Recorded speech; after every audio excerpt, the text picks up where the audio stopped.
Hello friends, I'm Honey Thakkar. Welcome back to my channel JJ Education. Today we will learn part 2 of chapter number 1, Advantages and Disadvantages of Mutual Fund.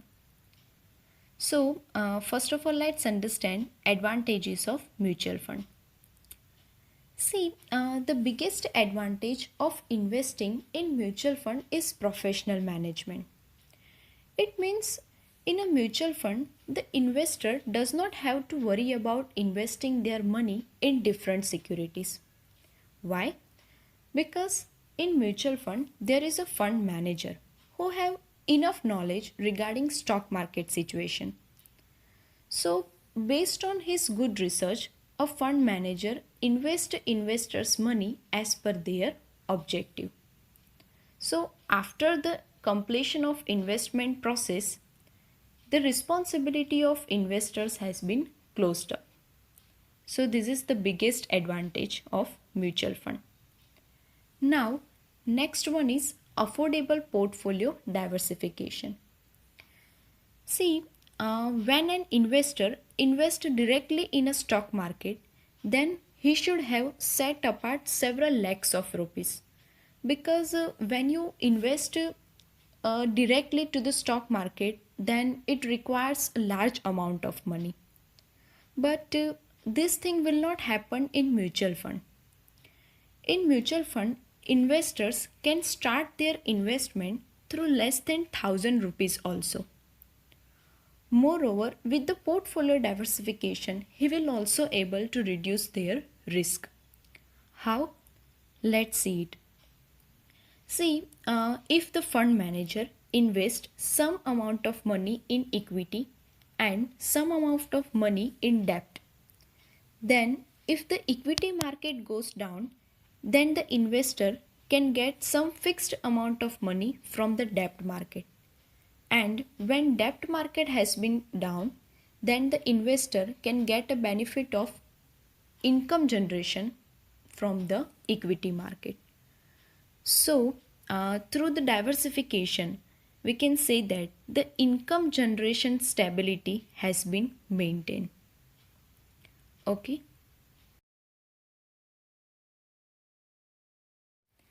Now, next one is economies of scale. We all know that large investment corpus leads to various other economies of scale. For example, cost related to investment research. Moreover, the higher transaction volume makes it possible to negotiate better terms with broker, banker and other service providers also. Mutual fund gives the flexibility to an investor to organize their investment according to their convenience. For example, investment in gold and real estate require large outlay, but mutual fund offers the same benefits at a much lower investment value since it pulls small amount of investment by multiple investors to create a large fund. Similarly, the dividend and growth options which is provided by mutual fund allows investors to structure their own return from the fund. Thus, we can say that investing through a mutual fund offers a distinct economic advantage to an investor as compared to direct investing in terms of cost saving. Okay? Now, the fourth one is liquidity. Sometimes what happens that investor cannot easily realize the value of their investment in the market. So these are technically called illiquid investment, and it may result in losses for the investor also. But if the investor invests in a mutual fund scheme, then they can recover the market value of their investment from the mutual fund itself. There is a one type of fund in mutual fund called liquid fund, which allows investor to invest their money for a particular time period. Like the investor can invest in this type of fund for 5 days or 7 days also.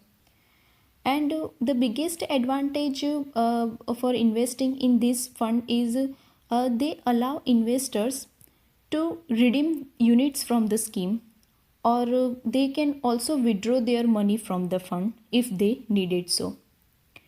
But it depends on the structure of mutual fund scheme, and this would be possible either at any time or during specific interval, or only on closure of the scheme. And moreover, there is no lock-in period for this type of fund. Now next one is tax benefit. See, there are so many mutual fund schemes are there who provides tax benefits to the investor. There is a one scheme called equity linked savings scheme, which gives investor the benefit of deduction of the amount up to 1,50,000 in a financial year from their income that is liable to tax. So this reduces the taxable income of investor and also tax liability of the investors.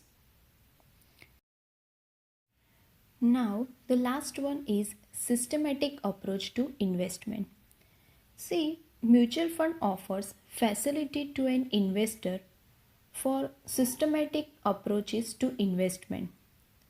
In that, the first one is SIP, which is known as Systematic Investment Plan. SIP allows investor to invest small amount of money periodically instead of lump sum amount. And the frequency of investment is usually weekly basis, monthly basis and quarterly basis. It means investor does not have to invest all money at one particular time. Then the next one is SWP, which is known as Systematic Withdrawal Plan. SWP is a facility which allows investor to withdraw fixed amount from the mutual fund scheme at a periodic interval such as monthly, quarterly, half yearly and annually as per the investor's requirement. Then next one is STP, which is known as Systematic Transfer Plan, and it allows investor to transfer certain amount or redeem certain units from one scheme to another scheme of same mutual fund house. Okay, so these are the advantages of mutual fund. Now let's see some of disadvantages of mutual fund. Okay, so first one is lack of portfolio customization. See, as we all know that in a mutual fund, there is a fund manager who invests investors' money in different securities. So because of that, once unit holder bought some of units of the scheme, then the investment management is left to the fund manager. And because of that, unit holder cannot influence about what the securities and investment the scheme would going to invest into. So this can be a disadvantage of mutual fund. Now next one is choice overload. See, there are so many multiple mutual fund schemes are there which is offered by 42 mutual fund, and under that also multiple options are also available. So because of that, it becomes very difficult for the investor to choose between them. And the last one is no control over cost. See, in a mutual fund, all the investors' money is pulled together in a scheme. And because of that, the cost has been incurred for managing the scheme. And it will be shared by all the unit holders in proportion to their holding of units in the scheme. Therefore, an individual investor has no control over the cost in a scheme. So, these are the 3 disadvantages of mutual fund. Okay guys, so here I am winding up with my today's video. Thanks for watching, and if you like my video, then press the like button and also share it with your friends. See you in my next video with new concept of mutual fund. Till goodbye, keep learning, keep investing.